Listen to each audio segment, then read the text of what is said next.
Hello guys, welcome back to my YouTube channel. അപ്പോൾ ഇന്ന് ഒരു അൺപ്ലാൻ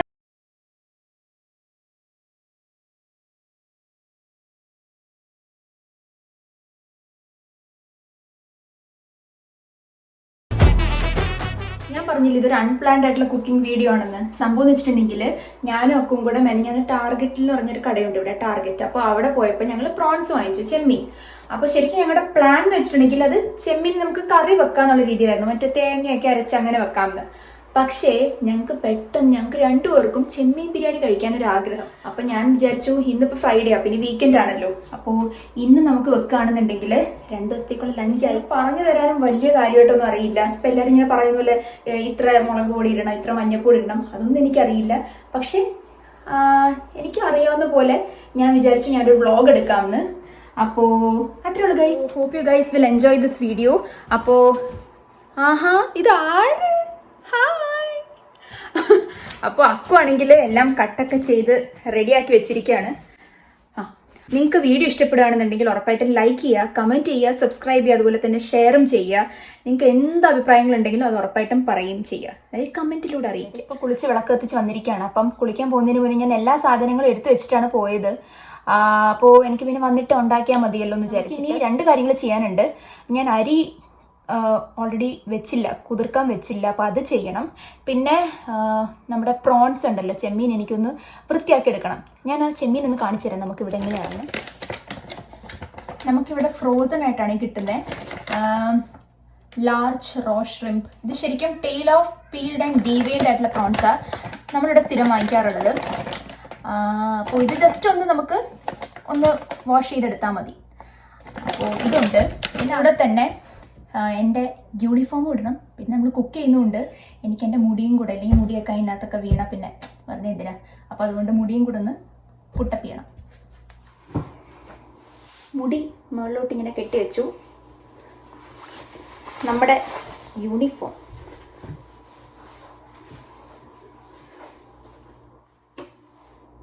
ആദ്യമില്ല, ഞാൻ നമുക്ക് വേണ്ടുന്ന കാര്യങ്ങളൊക്കെ ഒന്ന് കാണിച്ചു തരാം. ശരിക്കും 3 സവാള മതി. പക്ഷേ ഇവിടുത്തെ അക്കു ഒരു സവാള പ്രാന്തനായോണ്ട് ഞാൻ 4 സവാള എടുത്തിരിക്കുകയാണ്. ആൻഡ് ഇവിടുത്തെ സവാളയുടെയൊക്കെ സൈസ് കണ്ടോ, തടിമാടന്മാർ. 2 തക്കാളി, ഇത് ഇഞ്ചി, വെളുത്തുള്ളി, പച്ചമുളക്. ശരിക്കും ഒരു 3 പച്ചമുളകൊക്കെ എടുത്താൽ മതി. പക്ഷെ ഇവിടുത്തെ പച്ചമുളകിന് തീരെ എരിവില്ല, അതുകൊണ്ട് ഞാൻ 4 പച്ചമുളക് ഇടും. പിന്നെ ഒരു 6 വെളുത്തുള്ളി, 1 ഇഞ്ച് കഷ്ണ നീളമുള്ള ഇഞ്ചിയും കൂടെ നമ്മൾ ചതച്ചെടുക്കണം. ഞാനിവിടെ മിക്സിയിൽ ഇങ്ങനെ ജസ്റ്റ് ഒന്ന് അരച്ചെടുക്കുക ചെയ്യുന്നത്. മല്ലിയില, ഇത് നമുക്ക് ഗാർണിഷിങ്ങിനൊക്കെ വേണ്ടിയിട്ടാണ്. ഇവിടെ മെയിൻ സാധനങ്ങൾ നമ്മുടെ സ്പൈസസ്, കറുവപ്പട്ട, മറ്റേ ഗ്രാമ്പൂ, ഏലക്ക, അങ്ങനത്തെ സാധനങ്ങളെല്ലാം ഇതൊക്കെ ഞാൻ നാട്ടിൽ നിന്ന് കൊണ്ടുവന്നതാണ്.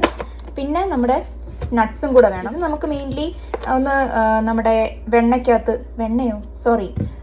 നമ്മുടെ നെയ്ക്കകത്ത് ഒന്ന് ജസ്റ്റ് ഒന്ന് വറുത്തെടുത്തിട്ട് നമുക്ക് ഗാർണിഷിങ് വേണ്ടിയിട്ടാണ്. ഗൈസ്, ഈ പാത്രം കണ്ടില്ലേ, ഇത് ഞാൻ ഇപ്രാവശ്യം നാട്ടിൽ നിന്ന് പോയിട്ട് വന്നപ്പോൾ കൊണ്ടുവന്നായിരുന്നു, ബിരിയാണിയൊക്കെ ഉണ്ടാക്കാൻ വേണ്ടിയിട്ട്. അപ്പോൾ നമുക്കിപ്പം ഇത് ഞാൻ ആദ്യമായിട്ട് ഇന്ന് എടുക്കാൻ പോകുന്നതേ ഉള്ളൂ. അങ്ങനെ ഞാൻ കഴുകിയൊക്കെ വെച്ചിരിക്കുകയാണ്. പ്രോൺസ് ബിരിയാണി വെക്കാൻ വേണ്ടിയിട്ട് നമുക്ക് ഇങ്ങനത്തെ ഒരു പാത്രവും വേണം. പിന്നെ ഇങ്ങനത്തെ ഒരു കുഞ്ഞു പാത്രം. ഞാൻ ഇപ്പോഴും ആലോചിക്കുകയില്ല, പണ്ടൊക്കെ പാത്രങ്ങളെ പറ്റി ABCD അറിഞ്ഞുകൂടാത്ത ഞാൻ പക്ഷെ നാട്ടിലൊക്കെ പോയപ്പോഴത്തേക്കും പാത്രങ്ങളുടെ സെക്ഷനിലോട്ടാണ് ഫസ്റ്റ് ഓടുന്നത്. കാലം പോയൊരു പോക്കേ. അങ്ങനെ അമ്മയാണ് എനിക്ക് ഇപ്രാവശ്യം ഇത് ഇങ്ങനെ എടുത്തു തന്നത്. ഇത് നല്ലതായിരിക്കും ബിരിയാണിയൊക്കെ വെക്കാൻ വേണ്ടിയിട്ടെന്ന് പറഞ്ഞിട്ട്. നമുക്ക് എന്ത് റൈസ് വേണമെങ്കിലും ഉപയോഗിക്കാം. ഞാൻ പക്ഷെ ഉപയോഗിക്കുന്നത് ജീരകശാല അരിയാണേ. അപ്പോൾ ആ അരി നമുക്ക് ഇതിനകത്തിട്ട് തിളപ്പിച്ചെടുക്കാം. പിന്നെ നമുക്ക് ഇതിനകത്താണ് നമ്മുടെ സവാള പരിപാടികളും പിന്നെ പ്രോൺസ് ഇട്ട് കുക്ക് ചെയ്യുന്നതും. പിന്നെ ഈ പാത്രത്തിലാണ് നമുക്ക് ദം ചെയ്യാൻ വെക്കുന്നതും. അപ്പോൾ അതുകൊണ്ട് ഇങ്ങനത്തെ കുറച്ച് വലിയ പാത്രം എടുക്കുന്നതായിരിക്കും നല്ലത്.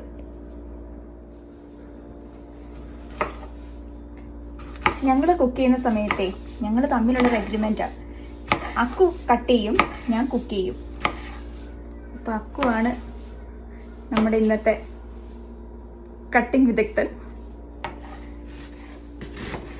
ഉള്ളിയൊക്കെ അരിയുന്നൊരു ജാട നോക്കിക്കേ. പക്ഷെ ഉള്ളത് പറയാമല്ലോ, ഞാൻ ഉള്ളി അരിയുന്നതിൻ്റെ ഇരട്ടി സ്പീഡിൽ അക്കു ഉള്ളി അരിഞ്ഞഴിയും. ഞാനാണെങ്കിൽ ഇവിടെ കരഞ്ഞുകൊണ്ടും ഇരിക്കും. അതുകൊണ്ട് ഞങ്ങൾ ചെയ്തൊരു ടിപ്പാണ്. ഞങ്ങളെല്ലാം അക്കുവാണ് എവിടുന്നോ കേട്ട് പഠിച്ചാണെന്നാണ് പറഞ്ഞത്. ഉള്ളിയാണെങ്കിൽ അതിൻ്റെ തൊലി പുറത്തുനിന്ന് കളഞ്ഞിട്ട് ഈ ഉള്ളിയാണെങ്കിൽ കുറച്ച് നേരത്തേക്ക് ഫ്രീസറിലേക്ക് വെക്കും. എന്നിട്ട് ഒരു ഏകദേശം ഒരു 15-20 മിനിറ്റ് അത് കഴിഞ്ഞിട്ട് എടുത്ത് അരിയുമ്പോഴത്തേക്കും കണ്ണെരിയില്ലാന്ന്. പക്ഷെ എന്ത് ചെയ്തിട്ടും എൻ്റെ കണ്ണെരിഞ്ഞുകൊണ്ടിരിക്കുക. യെസ്, അപ്പം എല്ലാം എന്താ അക്കു നല്ല പെർഫെക്റ്റ് ആയിട്ടെല്ലാം കട്ട് ചെയ്ത് വെച്ചിട്ടുണ്ട്. ഇനി നമുക്ക് സ്റ്റാർട്ട് ചെയ്യാം. ഇതാണ് ഞാൻ പറഞ്ഞ നമ്മുടെ അരി. ശരിക്കും ബസ്മതി റൈസൊക്കെ വെച്ച് ഉണ്ടാക്കാം, പക്ഷേ നമ്മളിപ്പം പ്രോൺസ് ബിരിയാണി ഉണ്ടാക്കുന്നുണ്ട് എനിക്കൊന്ന് കുറച്ചുകൂടെ ടേസ്റ്റ് വരുന്നത് ഈ കൈമ റൈസ് അല്ലെങ്കിൽ ഈ ജീരകശാല അരിയായിരിക്കും കേട്ടോ. അപ്പോൾ അതുകൊണ്ടാണ് ഞാൻ ഇത് എടുത്തിരിക്കുന്നത്. പിന്നെ എനിക്കാണെങ്കിൽ ഈ കോഴിക്കോടൻ ബിരിയാണിയൊക്കെയാണ് ഇഷ്ടം. അപ്പോൾ എനിക്ക് ഈ അരി ഭയങ്കര ഇഷ്ടമാണ്. ബിരിയാണി വെച്ചിട്ട് എനിക്ക് ഈ അരിയേ പറ്റുള്ളൂ. അതുകൊണ്ടാണ് ഇതെടുത്തിരിക്കുന്നത്.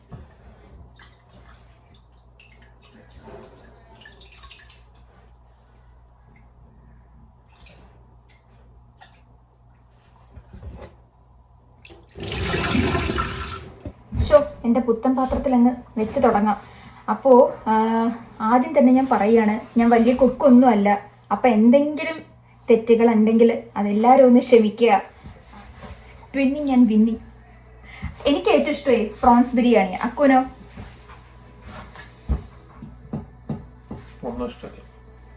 കഴിക്കണ്ട, പറ ഏറ്റവും ഇഷ്ടം ഏതാ? ബിരിയാണിയിൽ ഏറ്റവും ഇഷ്ടം ഏതാ? ബിരിയാണി.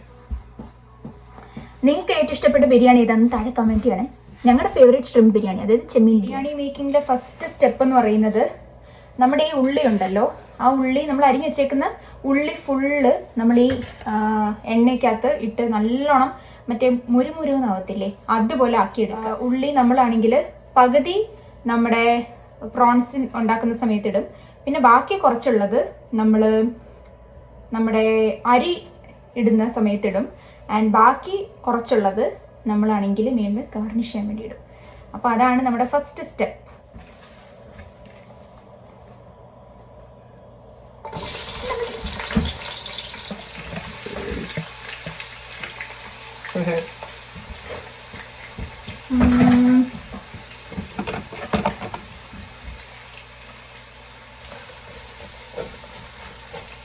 അപ്പം നമ്മൾ സവോള ഇട്ടു. നമുക്കിതിന് നല്ല മറ്റേ മുരുന്നാവുന്നവരെ വെയിറ്റ് ചെയ്യണം.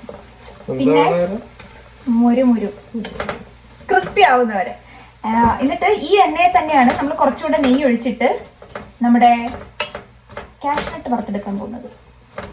ആ ഉള്ളി എന്തായാലും ഒന്ന് ക്രിസ്പി ആവാൻ കുറച്ച് ടൈം എടുക്കും. അക്കു, നമുക്കാണെങ്കിലേ ഭരതനാട്യം കണ്ടാലോ? അല്ല, നമ്മുടെ ബാക്കി സിനിമ. അപ്പോൾ എന്താ നമ്മുടെ സവോള ഓൾമോസ്റ്റ് റെഡി ആയിട്ടുണ്ട്. ഇനി കുറച്ച് അവിടെ ഇവിടെയൊക്കെ ഒന്ന് കളർ മാറിയാൽ മതി. അപ്പോൾ ഇത് നമുക്കിനി മാറ്റിയിട്ട് ഇതേ എണ്ണയിൽ തന്നെ കുറച്ചുകൂടെ നെയ്യും കൂടെ ഒഴിച്ചിട്ട് നമുക്ക് നമ്മുടെ ആ കാഷ്നട്ട് ഒന്ന് വറുത്ത് കോരിയെടുക്കാം. സോ നമ്മൾ ഉള്ളി വറുത്ത് കോരി വെച്ചു. ഇനി ഞാൻ പറഞ്ഞില്ലേ, അതേ എണ്ണയിലേക്ക് കുറച്ച് നെയ്യും കൂടെ ഞാൻ ഇപ്പോൾ ഒഴിച്ചിട്ടുണ്ട്. ഒരു 2 ടേബിൾ സ്പൂൺ നെയ്യ് ഒഴിച്ചു. ഇതൊന്ന് ചൂടാകുമ്പോഴത്തേക്കും നമുക്ക് ഇതിലേക്ക് അണ്ടിപ്പരിപ്പിടാം. ശരിക്കും ഇടാൻ വേണ്ടിയിട്ടോ, പക്ഷെ ഇത് ചെയ്തില്ലെങ്കിൽ ഒരു രസമില്ല.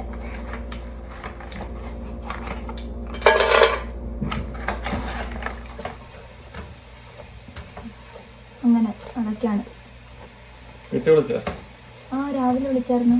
അമ്മയ്ക്കാണെങ്കിൽ ഇനി അടുത്ത ആഴ്ച ഒന്നുകൂടെ മറ്റേ ഇത് ആ സ്റ്റിച്ച് എടുത്തിട്ട് ബാക്കി ചെയ്യണമെന്ന്.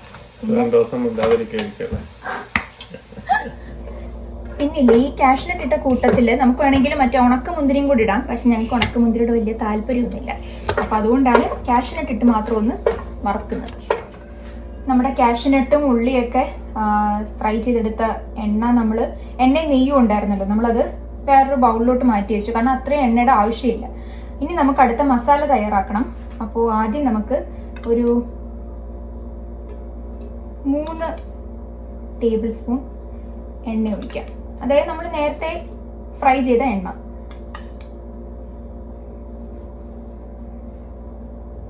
3-3.5 നമ്മുടെ ഒരു ആവശ്യമനുസരിച്ച്. ഇനി എണ്ണ ചൂടായി വരുമ്പോഴത്തേക്കും ഞാൻ ഇവിടെ സ്പൈസസ് ഒക്കെ റെഡിയാക്കി വെച്ചിട്ടുണ്ട്. ഒരു 3 ഏലക്ക നമുക്കിതുപോലെ ഇങ്ങനെ പൊട്ടിച്ചിടാം. പിന്നെ ഗ്രാമ്പൂ, പിന്നെ നമ്മുടെ ഈ സ്റ്റാർ സംഭവം ഉണ്ടല്ലോ, ഇതിന് എന്താ പറയുന്നതെന്ന് എനിക്ക് ഓർമ്മയില്ല. പിന്നെ നമ്മുടെ കറുവപ്പട്ട ആൻഡ് ഇത് നമ്മുടെ ജാതിപത്രി, അങ്ങനെ എന്തോ സംതിങ് ആണ്. അപ്പോൾ ഇതെല്ലാം നമുക്ക് ആ എണ്ണ ഒന്ന് ചൂടാകുമ്പോഴത്തേക്കും ഇടാം. ഈ സ്പൈസസ് എല്ലാം കൂടിയിട്ട് ഒരു 10-15 സെക്കൻഡ് ഇളക്കിയതിന് ശേഷം ഞാൻ നേരത്തെ പറഞ്ഞില്ലേ നമ്മുടെ വെളുത്തുള്ളി, ഇഞ്ചി, പച്ചമുളക് അതെല്ലാം കൂടെ ഞാൻ ഒന്ന് പേസ്റ്റ് ആക്കി അരച്ച് വെച്ചിട്ടുണ്ടായിരുന്നു. അപ്പോൾ അത് നമുക്കൊന്ന് ഇട്ട് കൊടുക്കാം.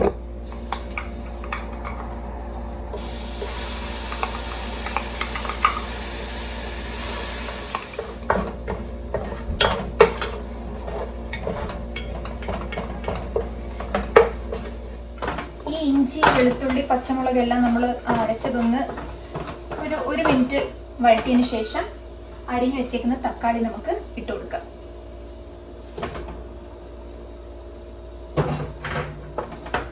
എന്നിട്ട് നന്നായിട്ട് ഒന്ന് ഇളക്കി യോജിപ്പിച്ചിട്ട് നമുക്കൊന്ന് അടച്ചു വെക്കാം ഒരു 2 മിനിറ്റ്. അപ്പോഴത്തേക്കും ഈ തക്കാളിയിൽ നിന്ന് ആ വെള്ളമൊക്കെ ഇങ്ങനെ ഇറങ്ങും. ഇപ്പൊ നമുക്ക് എന്തായാലും ഒന്ന് ഇളക്കിയിട്ട് അടച്ചു വെക്കാമേ. അപ്പൊ ഇതിലൊക്കെ ആവുമായിരിക്കും, ആയാൽ മതിയായിരുന്നു.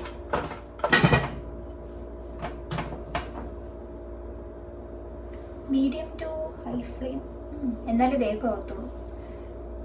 സംഭവം മീഡിയം ഫ്ലെയിം എന്നൊക്കെ പറയും, പക്ഷെ ഞാനാണെങ്കിൽ എന്ത് ചെയ്യുന്ന വെച്ചാൽ മീഡിയമിനും ഹൈത്തിനും ഇടയ്ക്ക് ഹൈയിനും ഇടയ്ക്ക് വെക്കും.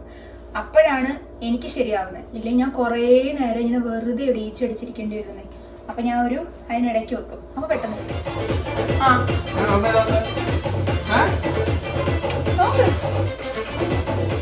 ഇത് നമ്മുടെ തക്കാളി വെന്തുടഞ്ഞു വന്നിരിക്കുന്നതാണ്. കണ്ട ഡാല് പോലെയൊക്കെ ഇരിക്കുന്നല്ലേ. എന്തായാലും നമുക്ക് ഇതിലേക്ക് മസാലപ്പൊടികൾ ഇടാം. പൊടികളൊക്കെ ഇട്ടു. ഒരു 1/2 ടീസ്പൂൺ മഞ്ഞൾപ്പൊടി, ഒരു 1 to 1.5 ടേബിൾ സ്പൂൺ കാശ്മീരി മുളക് പൊടി. ഇനി നമ്മൾ സാധാ മുളക് പൊടിയാണെങ്കിൽ ഒരു 1/4 ടേബിൾ സ്പൂൺ ഇട്ടാൽ മതിയേ. പിന്നെ ഒരു ടീസ്പൂൺ ഗരം മസാല, 1 ടീസ്പൂൺ കുരുമുളക് പൊടി. പിന്നെ എക്സ്ട്രാ എൻ്റെ ഒരു പരിഷ്കാരം പോലെ ഞാനാണെങ്കിൽ ബിരിയാണി മസാലയും കൂടെ ആഡ് ചെയ്യും. അതൊരു 1/2 ടീസ്പൂൺ. അപ്പോൾ ഈ തക്കാളി എല്ലാം റെഡിയായി, നമ്മൾ മസാലയൊക്കെ ഇട്ടെല്ലാം പിടിച്ചു. ഇനി നമുക്ക് ഇതിലേക്ക് ഒരു 1/2 കപ്പ് ചൂടുവെള്ളം ഒഴിക്കാം. ചൂടുവെള്ളം തന്നെ ഒഴിക്കണേ.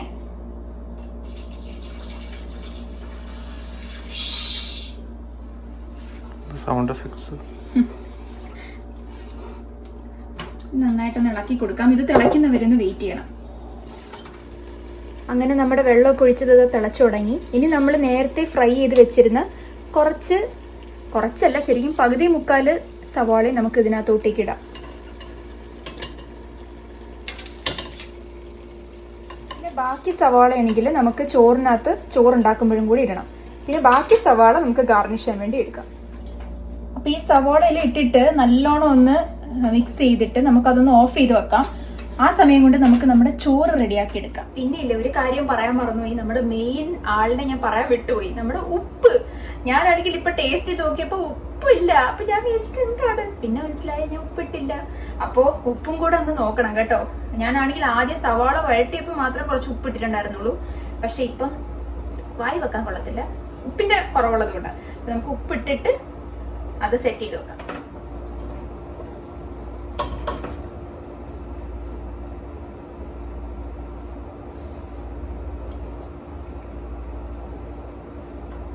ഇപ്പൊ ഉപ്പുണ്ട്. ചോറ് റെഡിയാക്കാനും നമുക്ക് നേരത്തെ ആദ്യം നമ്മൾ ഫ്രൈ ചെയ്ത സവാള ഉണ്ടല്ലോ, ആ എണ്ണ തന്നെയാണ് എടുക്കേണ്ടത്. എന്നിട്ട് ഒരു ടേബിൾ സ്പൂൺ നെയ്യും കൂടെ വെച്ചിട്ട് നമുക്ക് ആദ്യം സ്പൈസസ് ആണ് ഒന്ന് വഴറ്റിയെടുക്കേണ്ടത്.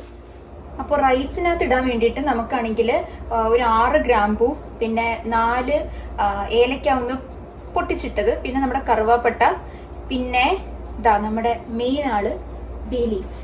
ഇതൊന്ന് ഞാൻ സാധാരണ ഒന്ന് പൊട്ടിച്ചിടും. അപ്പൊ ഇതെല്ലാം നമുക്കൊന്നിടാം. എന്നിട്ടൊരു 15 സെക്കൻഡ് ഒന്ന് വഴറ്റി കൊടുക്കുക. ഓക്കെ ഗൈസ്, അടുത്ത ടാസ്ക് ഉണ്ട്. കാരണം നമുക്കിനി വെള്ളം ഒഴിക്കണം. അപ്പൊ നമ്മൾ ഏത് ഗ്ലാസ്സിലാണോ അരി അളക്കാൻ എടുത്തത് ആ ഗ്ലാസ്സിൽ തന്നെ വേണം വെള്ളം ഒഴിക്കാൻ. ഒരു ഗ്ലാസ്സിന് 1.5 ഗ്ലാസ് വെള്ളം എന്ന രീതിയിലാണേ. അപ്പൊ ഞാൻ ഈ കുട്ടി ഗ്ലാസ്സിലായിരുന്നു അരി അളക്കാൻ എടുത്തത്. അപ്പൊ ഇതേ ഗ്ലാസ്സിൽ ഞാൻ 3 ഗ്ലാസ് അരി എടുത്തു. അപ്പൊ എനിക്ക് 4.5 ഗ്ലാസ് വെള്ളം വേണം. അപ്പൊ നമുക്ക് 4.5 ഗ്ലാസ് വെള്ളം ഒഴിക്കാം.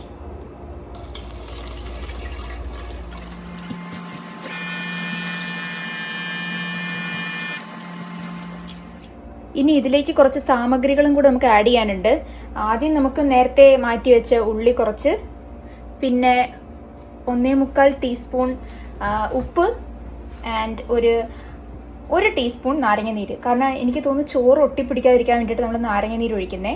അപ്പോൾ അതും കൂടെ ആയിട്ട് നല്ലോണം തിളപ്പിക്കുക. തിളച്ച് കഴിയുമ്പോഴത്തേക്ക് നമുക്ക് നമ്മുടെ അരി ഇടാം.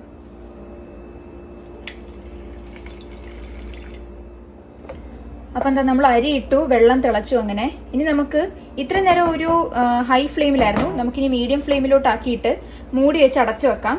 ഏകദേശം ഒരു 6-7 മിനിറ്റാണ് അടച്ചു വെക്കേണ്ടത്. ഞങ്ങളാകുമ്പോഴത്തേക്കും ഒരു 6 മിനിറ്റിന് ആകുമ്പോഴത്തേക്കും തന്നെ നമ്മൾ മൂടി മാറ്റാറുണ്ട്. കാരണം അപ്പം തന്നെ നമുക്ക് നല്ല രീതിയിൽ തിളച്ച് കിട്ടും. അയ്യോ, തിളച്ചല്ല, നമുക്ക് വെന്ത് കിട്ടും.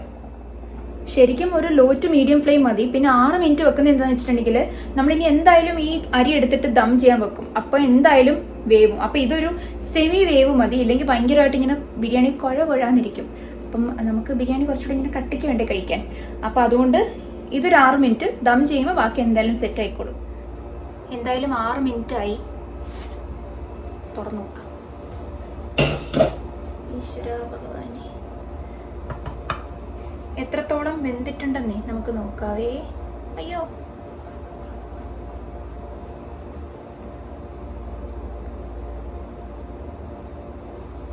പെർഫെക്റ്റ്.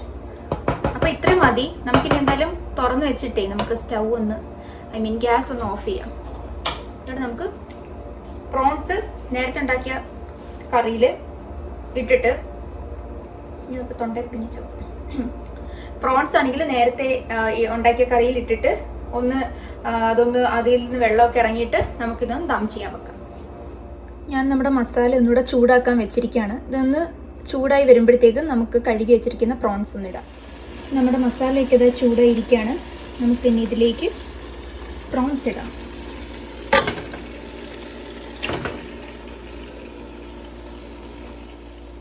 അയ്യോ, ഒരു പ്രോൺസ് അകപ്പെട്ടു പോയി. ഒരു മിനിറ്റ്. നമുക്കിത് നല്ല രീതിയിലൊന്ന് മിക്സ് ചെയ്യാം. മിക്സ് ചെയ്തിട്ട് ഞാൻ സാധാരണ ഒരു 2-3 മിനിറ്റ് അടച്ചു വെക്കാറുണ്ട്. കാരണം അതിൽ നിന്ന് വെള്ളമൊക്കെ ഒന്ന്, ഈ കൊഞ്ചിൽ നിന്നേ വെള്ളമൊക്കെ ഒന്ന് ഇറങ്ങാൻ വേണ്ടിയിട്ട്. കണ്ട ഞാൻ പറഞ്ഞില്ലേ വെള്ളം ഇറങ്ങുമെന്ന്. ഇനി ഇത് നമുക്കൊന്ന് വറ്റിച്ചെടുക്കാം. എൻ്റെ ഒരു തരം ഭ്രാന്ത്. വറ്റിച്ചെടുത്തിട്ട്, അതായത് വലുതായിട്ട് വറ്റണ്ട, കുറച്ചൊന്ന് വെള്ളം കൂടെ ഒന്ന് പോയിട്ട് നമുക്ക് ചോറ് ഇതിനകത്തോട്ടിട്ട് ദം ചെയ്യാം. ഗൈസ്, എൻ്റെ ദമ്മാൻ എത്തിയിട്ടുണ്ട്. അക്കുവാണ് എനിക്കാണെങ്കിൽ ദം ചെയ്യാനെല്ലാം സഹായിക്കുന്നത്. ആദ്യം ഒരു ലെയർ ചോറ് ഇങ്ങനെ ഇടുക. അമക്കണ്ട, കുറച്ചിങ്ങനെ സ്പ്രെഡ് ചെയ്തിട്ടാൽ മതി എൻ്റെ മുകളിൽ. ഇതാ ഒരു ലെയറായി. അപ്പോൾ നമുക്ക് അതിൻ്റെ മുകളിലേക്ക് കുറച്ചിങ്ങനെ, എനിക്ക് ഏറ്റവും ഇഷ്ടമുള്ള സാധനമായി ഇങ്ങനെ വിതറുന്നത്. ആയി, എന്തൊരു സുഖം, എന്ത് രസം. മല്ലിയില, വറുത്ത് വെച്ചിരുന്ന ഉള്ളിയും കശുവണ്ടി. Oops, sorry.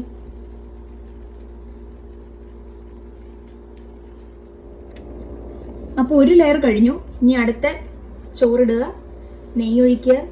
ഇതേ സംഭവം നമ്മൾ വീണ്ടും റിപ്പീറ്റ് ചെയ്യുക. വാവ്, ഇങ്ങനെ കാണാൻ തന്നെ നല്ല ഭംഗിയുണ്ട്. അപ്പോൾ നമ്മൾ ഇനി ദം ചെയ്യാൻ പോവാണ്. നമ്മുടെ സ്റ്റൗവിൻ്റെ ഏറ്റവും ചെറിയ ബേണറിൽ വേണം വെക്കാൻ. ഏകദേശം ഒരു 12 to 13 മിനിറ്റ് ലോ ഫ്ലെയിമിൽ വെക്കണം. ഇതാ നമ്മുടെ ചെറിയ ബേണർ. അപ്പോൾ ഇതിരുന്ന് ഇവിടെ ദമ്മാവട്ടെ. നമുക്കാണെങ്കിൽ സാലഡ് ഉണ്ടാക്കണം, പിന്നെ കുറച്ച് സിനിമയും കൂടെ കാണാം. Alexa, set a timer for 12 minutes. 12 minutes. ആണോ? അപ്പോൾ എനിക്ക്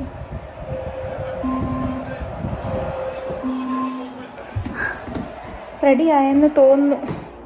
സംഭവം 13 മിനിറ്റ് ഒക്കെ ആയി. ഞാനാണെങ്കിൽ ഗ്യാസ് ഓഫ് ചെയ്തു. ഇനി നമുക്കിത് തുറക്കാതെ ഒരു 15 മിനിറ്റ് ഇങ്ങനെ തന്നെ അടച്ചു വെക്കണം. ആ സമയം കൊണ്ട് നമുക്ക് സാലഡ് ഉണ്ടാക്കാം, പപ്പടം ഉണ്ടാക്കാം. എന്നാലേ നമുക്ക് നല്ല ടേസ്റ്റി ആയിട്ട് കഴിക്കാൻ പറ്റുള്ളൂ. അപ്പോൾ മറക്കണ്ട, 15 മിനിറ്റ്. എക്സൈറ്റഡ്? നമ്മുടെ ബിരിയാണി ആയിരിക്കുകയാണ്. കണ്ടിട്ട് നല്ല ലുക്കൊക്കെ ഉണ്ട്. ഇനി കഴിച്ചു നോക്കണം അല്ലേ? മിക്സ് ചെയ്യാൻ പോവാണ്. നമുക്ക് നോക്കാം.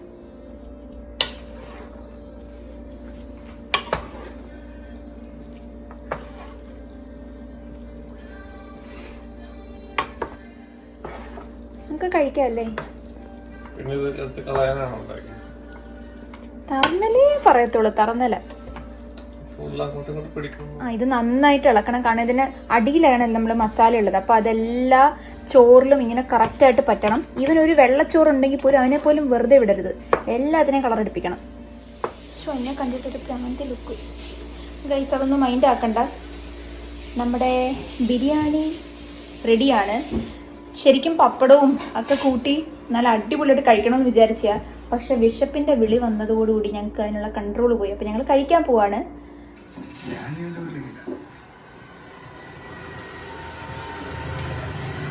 ഇന്നത്തെ വ്ളോഗ് അത്രേ ഉണ്ടായിരുന്നുള്ളൂ ഗൈസ്. നമ്മൾ ബിരിയാണി വെച്ചു, കഴിച്ചു. ഇനി പാത്രങ്ങൾ കഴുകണം, പിന്നെ കുറച്ച് ക്ലീനിങ് പരിപാടികളൊക്കെ ഉണ്ട്. അതൊക്കെ കഴിഞ്ഞിട്ട് സുഖനിദ്ര.